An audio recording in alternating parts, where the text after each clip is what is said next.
इस वीडियो के अंतर्गत हम लोग देखेंगे प्रेजेंट कंटिन्यूअस टेंस। आइए देखते हैं प्रेजेंट कंटिन्यूअस टेंस क्या। प्रेजेंट कंटिन्यूअस टेंस में या इसके इसी पहले इस वाले देख लेते हैं इस पार्ट को, प्रेजेंट कंटिन्यूअस क्यों नाम है इसका है।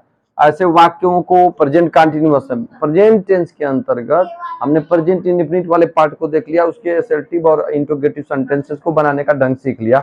उसमें हेल्पिंग वर्ब हमने देखा डू और डज का प्रयोग होता है, और हमने देखा कि असर्टिव सेंटेंसेस में सिंगुलर नंबर सब्जेक्ट के साथ जब क्रिया के फर्स्ट फॉर्म का प्रयोग होता है तो उसमें यस या ईएस जोड़ दिया जाता है, उसको सिंगुलर नंबर में चेंज करने के लिए, क्रियाओं को सिंगुलर नंबर में चेंज करने के लिए। ये एक विषय होता है, एक पॉइंट, ये क्वेश्चन बनता है, ये क्वेश्चन को याद रखना चाहिए कि सिंगुलर असर्टिव सेंटेंस में या इंट्रोगेटिव सेंटेंस के असर्टिव सेंटेंस में, असर्टिव के अफर्मेटिव वाले में, सकारात्मक या पॉजिटिव वाक्यों में जब हम सब्जेक्ट सिंगुलर नंबर का होता है तो क्रिया में हम यस या यस क्यों जोड़ देते हैं, तो उसका उत्तर आंसर होगा कि उसमें यस या यस क्रिया का फर्स्ट फॉर्म क्या होता है, प्लूरल नंबर में होता है, तो उसको सिंगुलर नंबर में चेंज करने के लिए हम यस या यस जोड़ देते हैं। क्योंकि singular according to the law, कानून के हिसाब से, अकॉर्डिंग टू द रूल के हिसाब से सिंगुलर नंबर सब्जेक्ट के साथ सिंगुलर नंबर की क्रिया का प्रयोग होना चाहिए। तो सिंगुलर नंबर क्रिया कैसे बनेंगे, यस या यस जोड़ देंगे फर्स्ट फॉर्म में तो वो बन जाती है। इसीलिए प्रेजेंट इंडेफिनिट टेंस के असर्टिव सेंटेंस के अफर्मेटिव सकारात्मक या पॉजिटिव वाक्यों में हम जो सब्जेक्ट के साथ यस या, जब सब्जेक्ट सिंगुलर नंबर का होता है, एक वचन का होता है, तो क्रिया के फर्स्ट फॉर्म में यस या यस जोड़कर प्रयोग करते हैं। निगेटिव वाले में या इंट्रोगेटिव पार्ट में ऐसा नहीं करते, हम क्रिया के फर्स्ट फॉर्म का प्रयोग हुबहू का या विदाउट चेंजिंग कर देते हैं। आइए देख सकते हैं प्रेजेंट कंटिन्यूअस टेंस। अब प्रेजेंट टेंस में कुछ ऐसे वाक्य होते हैं जिनको प्रेजेंट कंटिन्यूअस टेंस के अंतर्गत रखा जाता है। प्रेजेंट कंटिन्यूअस इनका नाम क्यों रखा गया है कि ऐसे वाक्यों को प्रेजेंट कंटिन्यूअस टेंस के वाक्य क्यों कहा गया है, क्योंकि आप देखें प्रेजेंट मीन्स होता है वर्तमान, कंटिन्यूअस माने जारी और टेंस माने काल, वर्तमान जारी काल। इन वाक्यों पर जब आप नजर डालेंगे, इन वाक्यों को जब आप देखेंगे तो आप ये देखेंगे कि इनमें काम जारी रहता है, काम जारी रहता है। तो आइए देखते हैं वाक्यों की मदद से with the help of the examples, just try to just name और द टाइटल। गली में कुत्ता भौंक रहा है, जलियान, गली में कुत्ता भौंक रहा है। आप देखिए भौंकने वाला काम जारी है, इसीलिए इसको प्रेजेंट कंटिन्यूअस के भौंक रहा है, अंत में है आ रहा है, गली में कुत्ता भौंक रहा है, वर्तमान समय में भौंक रहा है और काम जारी है, इसलिए इसे वर्तमान जारी काल, ऐसे वाक्य को वर्तमान जारी काल के अंतर्गत रखा जाता है। जलयान समुद्र में डूब रहा है, जलयान का मतलब जल में चलने वाला यान, जैसे जलयान, जैसे तो आपकी बोट हो गई, वो भी एक यान हो गया, आपका स्टीमर हो गया, वो भी यान हो गया, शिप हो गया, वो भी एक यान हो गया। यान से मतलब जहाज से मतलब होता है, और पानी वाली जहाज से, यहाँ जलयान का मतलब पानी वाले जहाज से। जलयान समुद्र में डूब रहा है, ये देखिए डूबने वाला जो काम हो रहा है देखिए, इसीलिए इसको जारी काल है, यानी कि जिसमें जो क्रियाएं होती हैं वो जारी रहती हैं, इसलिए इसको प्रेजेंट कंटिन्यूअस टेंस वर्तमान जारी काल, ऐसे वाक्यों को वर्तमान जारी काल के अंतर्गत रखा गया है। वे अपना पाठ याद कर रहे हैं, पाठ याद करने वाला जो काम हो रहा है वो हो रहा है, वर्तमान में हो रहा है, देखिए जारी है, इसीलिए ऐसे वाक्यों को वर्तमान जारी काल या प्रेजेंट कंटिन्यूअस टेंस के वाक्य कहा जाता है। शर्मा जी था, उनकी पत्नी कल लंदन जा रहे हैं।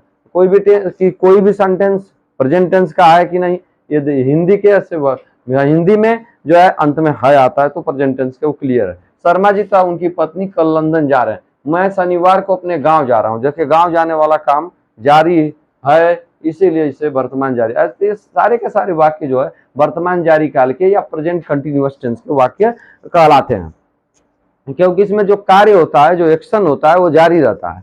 मोहन जा रहा है, मोहन खा रहा है, देखिए खा रहा है, देखिए जारी है खाने वाला काम। वह जा रहा है, देखिए जाने वाला काम।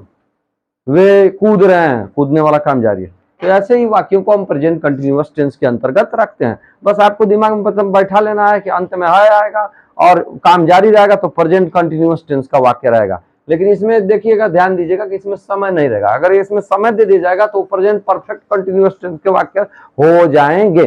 तो ऐसे वाक्यों की प्रेजेंट कंटिन्यूअस टेंस के वाक्यों की पहचान क्या है? प्रेजेंट कंटिन्यूअस टेंस के वाक्यों की पहचान यही है कि अंत में रहा है, रहे हैं, रहा हूं, ये सब आता है। रहा है, रहा हूं, जैसे मैं अपना पाठ याद कर रहा हूं तो मैं के साथ रहा हूं हो गया, इसलिए तो अंत में रहा है, रहे हैं, रहो हैं इत्यादि आ रहे हैं। तो ये प्रेजेंट कंटिन्यूअस टेंस के वाक्यों की आइडेंटिफिकेशन या रिकॉग्निशन या पहचान हो गई। कि हिंदी के ऐसे वाक्य जिनके अंत में रहा है, रही है, रहे हैं, रहो हो, रहा हूं, आ रहा है, तो ऐसे वाक्यों को हम प्रेजेंट कंटिन्यूअस टेंस के वाक्यों के अंतर्गत रखते हैं। अब इसमें देखने वाली बात होगी कि इसमें हेल्पिंग वर्ब या जिन्हें सहायक क्रिया कहते हैं कौन कौन से प्रयोग होते हैं। सिंगुलर नंबर सब्जेक्ट के साथ यस, यस दे रहे हैं, सिंगुलर नंबर के यस आई लिख दे रहे हैं। सिंगुलर नंबर सब्जेक्ट के साथ इज का प्रयोग, जैसे ही, सी, इट और अन्य सिंगुलर नंबर जो सब सब्जेक्ट आते हैं तो इज का प्रयोग करेंगे। आई के साथ स्पेशली एम का प्रयोग करेंगे, आई के साथ एम का प्रयोग होता है। हाँ, और आर जो होता है, आर प्लूरल नंबर सब्जेक्ट के साथ, प्लूरल नंबर सब्जेक्ट के साथ आर का प्रयोग होता है। ये हो गई सहायक क्रियाएं। इस सेंटेंस में या इस टेंस के में 3 सहायक क्रियाएं, 3 हेल्पिंग वर्ब्स यूज किए जाते हैं। In this tense 3 helping verbs are used, is, am and are. Is is used, is का प्रयोग सिंगुलर नंबर सब्जेक्ट एक वचनकर्ता के लिए, एक वचन के लिए, वचन के लिए। एम का प्रयोग स्पेशली आई के लिए, आई के लिए। और आर का प्लूरल आर का प्रयोग use of are is for plural number subject, बहुवचनकर्ता के लिए।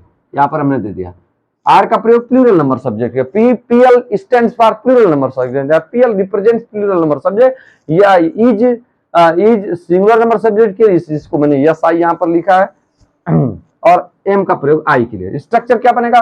स्ट्रक्चर आपका रहेगा, वाक्यों का स्ट्रक्चर क्या रहता है? हम देख रहे हैं अफर्मेटिव वाला हिस्सा, हिस्सा अफर्मेटिव वाला, यानी कि प्रेजेंट कंटिन्यूअस के टेंस के अफर्मेटिव या पॉजिटिव सेंटेंस का स्ट्रक्चर क्या रहेगा, कैसे बनाएंगे।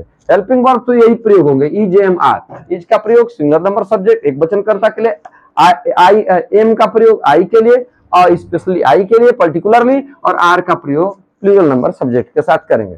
अब सब्जेक्ट, अब अफर्मेटिव सेंटेंस या सकारात्मक वाक्य जिसे पॉजिटिव सेंटेंस भी कहते हैं, उसका उसके लिए स्ट्रक्चर क्या रहेगा वाक्यों का? सबसे पहले सब्जेक्ट रहेगा, फिर is, am, are. Helping verbs में से कोई एक according to the subject. Subject अगर सिंगुलर नंबर का रहेगा तो इज का प्रयोग कर देंगे, और सब्जेक्ट प्लूरल नंबर का है आर का प्रयोग होगा, और सब्जेक्ट आई है तो फिर हम आई के साथ एम का प्रयोग करेंगे। फिर इसके पास वर्ब की फर्स्ट फॉर्म का प्रयोग करेंगे, लेकिन आईएनजी के साथ। जैसे रीड आता है तो रीडिंग कर देंगे, पढ़ना आ रहा तो रीडिंग कर देंगे, वीप आ रहा तो वीपिंग कर देंगे, राइज आ रहा तो राइजिंग कर देंगे, फॉल आ रहा तो फॉलिंग कर देंगे। इस तरह के हम स्लीप आए तो स्लीपिंग कर देंगे, यानी कि वर्ब के फर्स्ट फॉर्म में आईएनजी जोड़कर प्रयोग करेंगे। फिर इल्स, जो भी अन्य आएंगे अंत में फुल स्टॉप। आइए चलते हैं इधर की, बनाते हैं। गली में कुत्ता भौंक रहा है, कुत्ता भौंक रहा है, तो सब्जेक्ट भैया क्या हो गया? कुत्ता हो गया। तो गली में कुत्ता भौंक रहा है, एक कुत्ते की बात हो रही है। सेंटेंस को पढ़ने के बाद हमको ये आभास हो रहा है या फीलिंग हो रही है या हम एक्सपीरियंस कर पा रहे हैं कि एक कुत्ते की बात हो रही है। तो एक कुत्ते की बात हो रही है तो हम लिखेंगे सबसे पहले क्या होगा? सब्जेक्ट होगा। तो कह रहा है कि पॉजिटिव सेंटेंस बनाते समय सबसे पहले सब्जेक्ट, अफर्मेटिव सेंटेंस सब्जेक्ट बनाएंगे तो सब्जेक्ट इसमें कुत्ता है। भौंकने वाला कौन काम कर रहा है? कुत्ता कर रहा है, तो सब्जेक्ट का काम वही डूअर होता है, कुत्ता। तो ए डॉग, इसको अब देख ले, ए डॉग। अब इसके बाद कह रहा है कि is, am, are helping verb सहायक क्रियाएं। सहायक क्रियाएं सहायक क्रिया क्या होती हैं? वे क्रियाएं जो भी किसी टेंस के, किसी सेंटेंस के टेंस को निर्धारित करती हैं। सहायक क्रियाएं helping verbs are the verbs that determine the tense of a sentence. किसी भी सेंटेंस के टेंस को निर्धारित करने वाली जो क्रियाएं होती हैं उनको सहायक क्रिया कहते हैं। अब सहायक क्रिया ए डॉग, एक कुत्ते के साथ हमने कहा कि सिंगुलर नंबर सब्जेक्ट के साथ इज का प्रयोग होगा, था कुत्ता एक है यानी कि सिंगुलर नंबर है तो इसके साथ इज का प्रयोग होगा, यानी कि कर्ता एक वचन में है तो इज का प्रयोग करेंगे। ए डॉग, भौंकना का क्या होगा? बार्क होगा, बार्क, बार्क, बार्क। ये रूप चलता है, याद रखिएगा, बार्क मीन्स भौंकना, भौंकना। तो इसमें प्रेजेंट कंटिन्यूअस टेंस में आप क्रिया के फर्स्ट फॉर्म का प्रयोग करेंगे प्लस उसमें आईएनजी जोड़ेंगे, तो बार्क में आईएनजी जोड़ेंगे, ये हो जाएगा बार्किंग, बार्किंग हो जाएगा। तो यहां पर आप प्रयोग करेंगे बार्किंग का। ए डॉग इज बार्किंग, एक डॉग इज बार्किंग। गली में कुत्ता भौंक रहा है, एक डॉग इज बार्किंग क्या हो गया? एक कुत्ता भौंक रहा है। कहां भैया? इन द स्ट्रीट, गली में। कह रहा है कि इन द स्ट्रीट। हमने कहा यहां पर स्ट्रक्चर में क्या है? इज, वर्ब के फर्स्ट फॉर्म में आईएनजी जोड़ के प्लस इल्स, तो इल्स में आ गया in the street. A dog is barking in the street. Who is barking in the street? A dog is barking in the street. Who is barking in the street? A dog is barking in the street. इस तरह बना सकते हैं। प्रश्न बना सकते हैं। आइए सेकंड वाले को चलते हैं। जलयान समुद्र में डूब रहा है। जलयान, जलयान का मतलब शिप। अब शिप में तो देखिएगा, शिप में आ जाएगा SHIP शिप, और SHEEP दोनों में आप देख लीजिएगा। ये इसका मतलब वेयर होता है, और इसका मतलब होता है,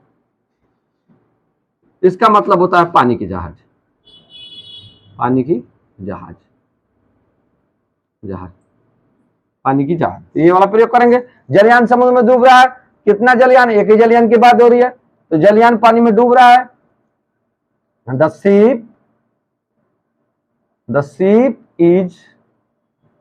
शिप इज सिंकिंग। सिंक, देखिए सिंक मीन्स डूबना होता है, SINK सिंक।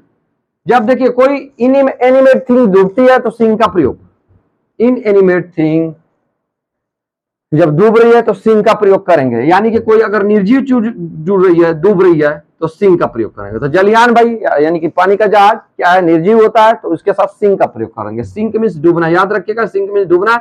और ड्रोन मीन्स भी डूबना होता है, DROWN। आदमी डूब रहा है तो ड्रोन का प्रयोग करेंगे। एक आदमी डूब रहा है, मैन इज ड्रोनिंग। एक जहाज डूब रही है, A ship is sinking। तो आदमी डूब रहा है तो आदमी के साथ ड्रोन, ड्रोन ड्रोन ड्रोन इस तरह का प्रयोग करते हैं। लेकिन हमारे प्रेजेंट कंटिन्यूअस में हम जो है क्रिया के फर्स्ट फॉर्म का ही प्रयोग करते हैं और उसमें ING लगा देंगे, तो ये हो जाएगा ड्रोनिंग हो जाएगा। लेकिन हम ड्रोनिंग का प्रयोग यहाँ नहीं करेंगे।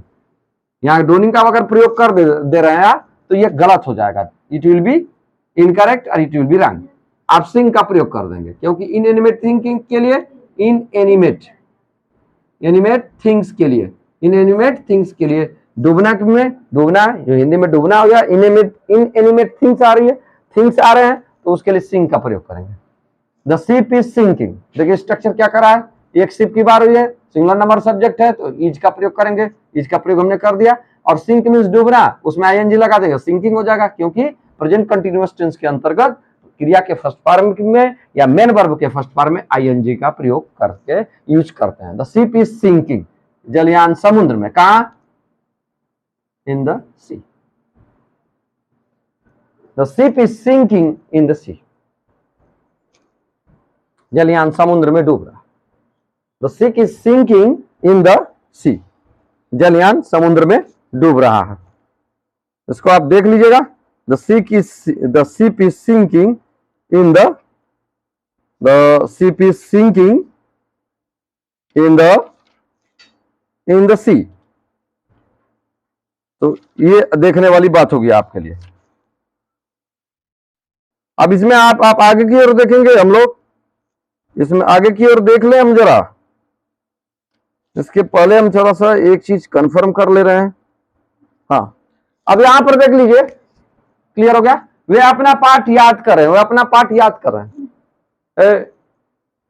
Don't make an noise, please have pin drop silence. Pin drop silence का मतलब होता है, ये पिन ड्रॉप साइलेंस जो है, पिन ड्रॉप साइलेंस अगर कहीं कोई बोला तो ये यानी कि इतना चुप्पी या शांति बना देना है कि सुई गिरने तक की आवाज होनी चाहिए। पिन, पिन मतलब देखे ना, पिनिया जो कोप देते हैं, पतली सी जाती है, स्टील की पिन या पिन होती है, स्टील। पिन ड्रॉप साइलेंस मतलब इतना साइलेंस हो कि पिन गिरे या सुई गिरे या नीडल गिरे तो वो आवाज ना हो, मतलब बहुत ज्यादा चुप हो जाना, यानी कि शांत, बहुत ज्यादा शांति बनाना। वे अपना पाठ याद कर रहे हैं। अब यहाँ पर देखिए, वे, ये प्लूरल नंबर सब्जेक्ट है, इसके साथ हमने कहा कि प्लूरल नंबर सब्जेक्ट के साथ आर का प्रयोग होगा। दे आर, तुरंत आर लगाएंगे, दे आर। वे अपना पाठ याद कर रहे हैं, they are learning. Learning means याद करना भी होता है, लर्निंग मीन्स सीखना भी होता है, लर्निंग मीन्स याद करना भी होता है। और यहाँ पर अगर आपको दिक्कत हो, मेमोराइजिंग भी लगा सकते हैं, रिमेम्बरिंग भी लगा सकते हैं। दे आर लर्निंग, लर्निंग ही सुटेबल है यहाँ पर। दे आर मेमोराइजिंग या दे आर लर्निंग, तो अपना पाठ याद कर रहे हैं, दे आर लर्निंग। अब दे आर लर्निंग हमने बताया, दे क्या है, प्लूरल नंबर सब्जेक्ट, बहुवचन करता है, उसके साथ सहायक क्रिया क्या लगेगी, आर लगेगी। प्लूरल नंबर सब्जेक्ट के साथ according to the rule of the present continuous are is used, are का प्रयोग किया जाता है। क्रिया के फर्स्ट फॉर्म में ING का प्रयोग करेंगे, याद करना का लर्न, और लर्न में ING लगा देंगे, लर्निंग हो जाएगा। दे जस्ट, तो दे आर लर्निंग, क्या वे सीख रहे हैं, याद कर रहे हैं या सीख रहे हैं। वे अपना पाठ क्या, दे के साथ अपना की अंग्रेजी देयर होगी, THEIR। ध्यान दीजिएगा, दे के साथ देयर, ही के साथ हिज, ही के साथ अपना की अंग्रेजी हिज, सी के साथ देख लीजिए जरा इसको, सी के साथ हर, फंस जाते हैं लोग, सी के साथ शहर, दे के साथ देयर, THEIR, देयर, ये वाला देयर मत लगा दीजिएगा, don't use it. There means वहां होता है, और देयर का प्रयोग इंट्रोडक्टरी के रूप में भी होता है। देयर इज अ बॉय, एक लड़का है, ये वाक्य आपने देखा होगा, वहां पर देयर का अर्थ नहीं लिया जाता है। तो देयर इंट्रोडक्टरी, बस देयर को इससे इंट्रोड्यूस करा लिया जाता है, देयर का प्रयोग किया जाता है, लेकिन देयर का इस्तेमाल तो किया जाता है, लेकिन देयर का अर्थ नहीं लिया जाता है। देयर का वैल्यू बस उतना ही है। They are learning their lesson, they are learning their lesson. देखिए वे अपना पाठ याद कर रहे हैं। Now moving to the fourth one, Sharma ji तथा उनकी पत्नी कल लंदन जा रहे हैं। शर्मा जी, शर्मा जी लिखिए भैया, शर्मा जी, हाँ हाँ, Sharma ji and his wife, Sharma ji की वाइफ है, शर्मा जी पुरुष है, हिज लगेगा, Sharma ji and his wife. अब ये भैया Sharma ji and his wife, आप देख रहे हैं कि दो हो गए, शर्मा जी अलग हो गए, पत्नी अलग हो गई, यानी कि प्लूरल नंबर सब्जेक्ट में करता हो गया। तो इस प्लूरल नंबर सब्जेक्ट में जब करता होगा तो आर लगेगा, आर। जा रहे हैं, जा रहे हैं, जाने का होता है गो, गो में ING लगा देंगे तो हो जाए गोइंग।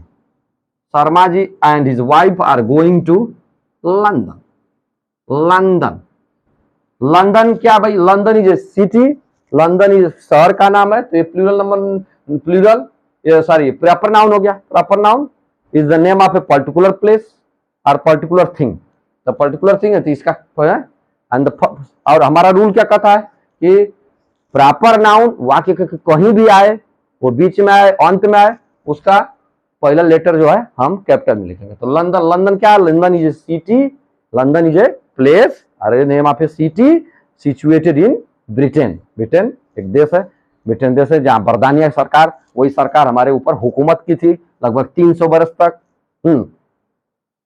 तो शर्मा जी थेम्स नदी के किनारे बसा है। It is also situated at the river Thames, at the bank of the river Thames, London, Thames नदी के किनारे। Sharma ji and his wife are going to London.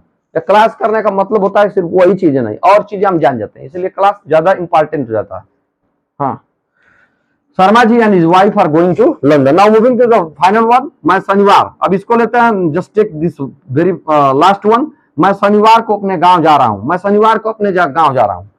आई, आई, देखिए आई का जिक्र हुआ, आई के साथ स्पेशली एम का प्रयोग किया जाता है। प्रेजेंट कंटिन्यूअस में, टेंस में आई का प्रयोग, आई के साथ एम का ही प्रयोग करेंगे। आई, आई, आई, इसके बाद तुरंत क्या है, सब्जेक्ट लगेगा, तुरंत से इज एम आर में से तो भैया एम लगेगा, खाई आई है हमारा। आई हमारा नियम क्या कहता है, according to our rule, am is used with I, specially I. तो आई एम, अपने गांव जा रहा हूं, आई एम गोइंग, वो में ING जोड़ देंगे, going. I am going to अपने गांव, आई के साथ माई, याद रखिएगा, आई के साथ अपने की अंग्रेजी माई, आई के साथ अपने की अंग्रेजी my. I am going to my village, village, I am going to my village. मैं शनिवार को, ऑन सैटरडे, सैटरडे, देखिए I am going to my village on Saturday. अब याद रखिएगा कि जस्ट रिमेंबर द फैक्ट, ये फैक्ट है and this is the rule also of the English language of the, कि दिनों के नाम के पहले ऑन लगेगा, on Saturday, Saturday, on Monday, on Monday, on Wednesday, on Wednesday. तो ये दिनों के नाम के पहले ऑन लगता है, याद रखिएगा। ये जो है ग्रामेटिकल पॉइंट ऑफ व्यू से याद रखिएगा, ये पूछता है। मैं शनिवार को अपने गांव जा रहा हूं, I am going to my village on Saturday, on Saturday, I am going to my village on Saturday. तो मैं समझता हूं कि आप इस टेंस के बारे में पूरा समझ गए होंगे, अफर्मेटिव सेंटेंस के बारे में समझ गए होंगे। अब इसमें देख लीजिएगा आप निगेटिव सेंटेंस में, अब इसमें अगर इसके निगेटिव पार्ट को इसमें ले लिया जाए, चलिए दूसरे वाले वीडियो में देखेंगे। तब तक के लिए जय हिंद, जय भारत।